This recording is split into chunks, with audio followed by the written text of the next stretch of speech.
It all began with the story of how Buddha oversaw the actions of the immortals in heaven and humans on earth. Everything was in harmony as demons and dragons roamed the earth and sea until a rock gave birth to a powerful being, the Monkey King. On the day of his birth, he was filled with excitement as he started shooting light beams at the sky, forcing the Jade Emperor to try getting rid of him, but Buddha announced that he be left alone to find his own path. He joined a group of monkeys as their master thought the little ones their way of life when he came along constituting nuisance, and got scolded as the master explained the mystery of the universe, how the monkeys are insignificant and have to live with rules. Only the immortals can live without rules. He didn't listen and only caused trouble as he caused the younger monkeys to fight, exposing them to the light as the demon of havoc attacked, kidnapping one of the little monkeys. The baby Monkey King was banished by the elder monkey as they threw coconut at him, and he picked them all and climbed to a hill, set up a statue representing the demon, and trained for many years as he plans to defeat the demon of havoc and end his reign of terror. Growing up, he watched the elder monkey training the little ones, and on seeing the demon approaching he rushed to warn them, but it was too late as the demon came out of hiding. The Monkey King tried defeating him with the coconut like he did in his training, but it was useless as the demon sends him flying and kidnaps one of the little monkeys. He ushers them to follow him as he plans to rescue the little one, but they refused as the demon cannot be defeated with coconut. One of the monkeys pointed to Dragon King's lair, at the bottom of the sea, wielding a staff of great power that can be used in the demon's defeat. The Monkey King was delighted as he ventures to acquire such mysterious power. The Dragon King was holding a grand celebration at the bottom of the sea when the Monkey King arrived. The monkey was amazed as the staff spoke to him, and he could understand clearly. The Dragon King was distracted as the monkey took the staff, and before the dragon could notice, the monkey was already gone. The Dragon King reported the incident to the Jade Emperor, but the Emperor couldn't do anything because of Buddha. The dragon was infuriated as he plans to take laws into his own hands. The monkey, now in possession of the stick, was able to use it as he made his way to the demon's cave. There, he saw the little monkey in a cage as the demon was preparing to cook him. He was able to release the young monkey, but the demon of havoc arrived just in time and attacked him. It was very tense, but he didn't have to do much as the stick assisted him all the way, and together, they defeated the demon and sent him flying. This earned him the title as the monkeys chanted Monkey King, making the elder monkey jealous as the elder monkey reminded him of how insignificant he is and how his weapon, the staff, should be wielded by an immortal, and he will have to defeat 100 demons to get the attention of the immortals. To his surprise, the Monkey King set out on a new conquest to become an immortal by defeating demon after demon. The Monkey King was one demon away from defeating 100 demons as his conquest led him to a small village. The villagers there were in hiding because the village was hunted by the fire demon as the monkey went in, introducing himself to the villagers as the demon slayer. The villagers didn't believe him and tried ushering him out when a little girl barged in announcing that he is indeed the real deal. Still in disbelief, the mayor and his wife came together as they decided to use him to take care of their demon problem and also to rescue his daughter who was held captive by the fire demon. After stating his conditions, which was accepted by the mayor and his wife, they heard a sound of the demon outside, and the monkey, delighted, went out to fight it. The fire demon was disguised as a little girl, but the Monkey King wasn't fooled as he swings his staff, sending the demon flying. The fire demon returned and transformed to her true form as the monkey engaged in an all-out battle with her, so as to claim his place with the immortals. The battle was intense as the village was engulfed by the flames fired from above. So Lin, the little girl aspiring to be the monkey assistant, rallied the villagers as they fetched water and began quenching the fire from above. At the end, the Monkey King tricked the demon and defeated her by sending her deep into the ground. Lin offered her skills to become his assistant, but the Monkey King rejected her offer and set up fireworks as they held a grand celebration for him as he had defeated his 100th demon and demands recognition from the immortals. While waiting for the call of the immortals, there was a spark of lightning as the Dragon King arrived and was able to distract him long enough for his minions to retrieve his staff back. On discovering his staff was gone, he chased down the Dragon King's minions and was able to retrieve his staff, sending the minions back into the ocean. The Monkey King, while speaking with his staff, decides to become immortal so he could be recognized. Lin offered to help him attain such height only if he allows her to be his assistant. The monkey reminded her of just how insignificant she is, and as his staff informed him of a secret passage to a graveyard, his first step to attaining immortality. Lin kept following him around, begging to be his assistant. The staff intervened for her as the monkey was forced to adhere to her pleas and accepted her as his assistant. They arrived at the graveyard, and with the power of the staff, they were able to travel to the land of the dead. The land of the dead contained scrolls belonging to the living and information of their death, so the plan was to retrieve the monkey scroll and wipe it clean, making him immortal. The Monkey King and Lin merged with dead people, and as the gatekeeper refused his request to take a quick glance at the scrolls, he decided to use Lin as a distraction and announced to everyone that Lin is alive and makes his way out. Lin was able to trick the gatekeeper as he handed a scroll to her and she left.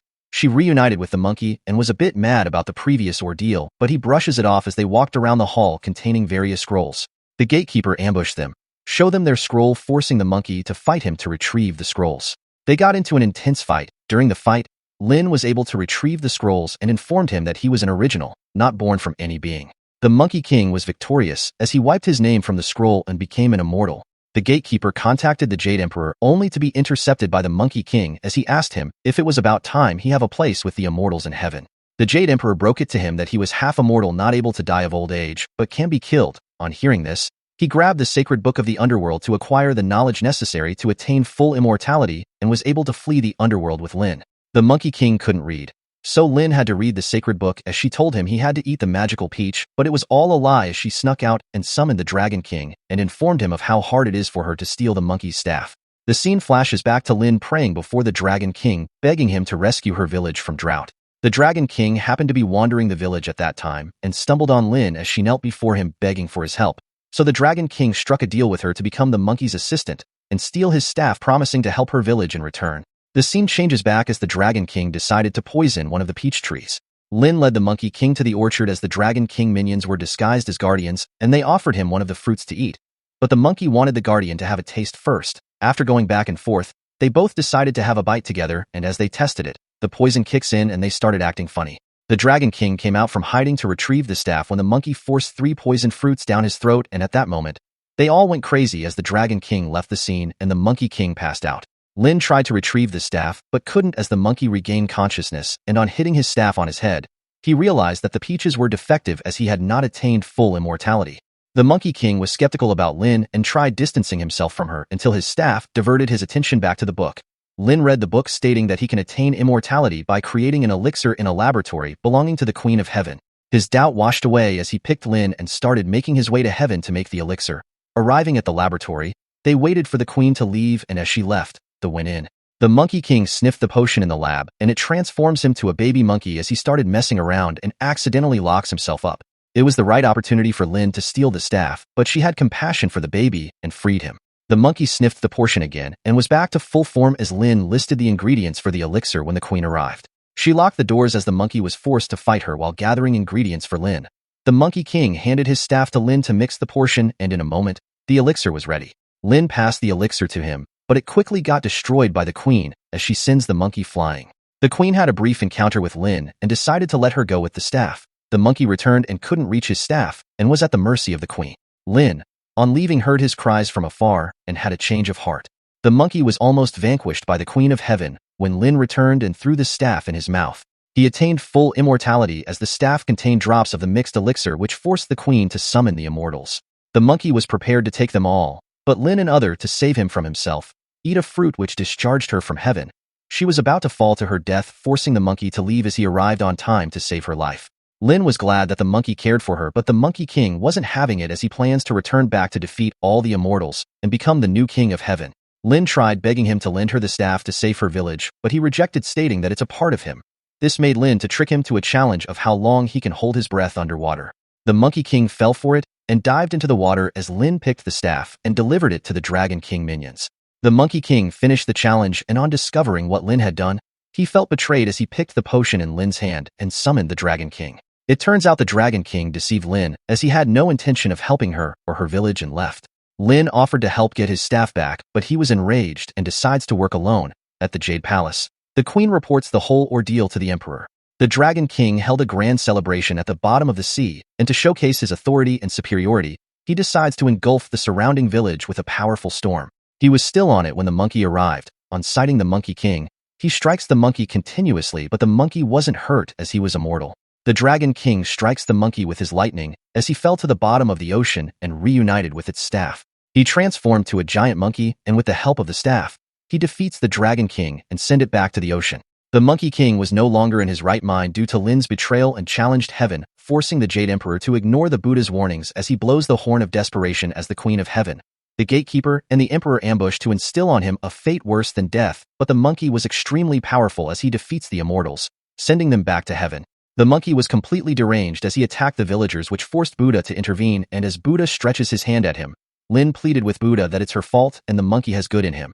So Buddha used Lin to try comforting the monkey, but he was adamant, so Lin tricked him into accepting a challenge. The challenge was to leave Buddha's palm. The challenge began as the monkey flew deep into space, and on discovering that no matter how hard he tried, he couldn't leave Buddha's palm. The monkey realized that he had been tricked. It was too late, as Buddha imprisoned him in a rock for a while, so he can reflect on himself. The villagers bowed to Lin, and from that point on, she was treated as a hero in the village. She visited the Monkey King one last time before Buddha closes the rock completely to ask for forgiveness and to comfort him. The monkey decided to let go and forgive her as the rock was shut down completely. 500 years later, after meditating for a long time, he was freed by Buddha to go on a whole new deal of adventure. This brings us to the end of the movie. Subscribe to It's Mythical and turn on notifications for more amazing recaps like this. Thanks for watching.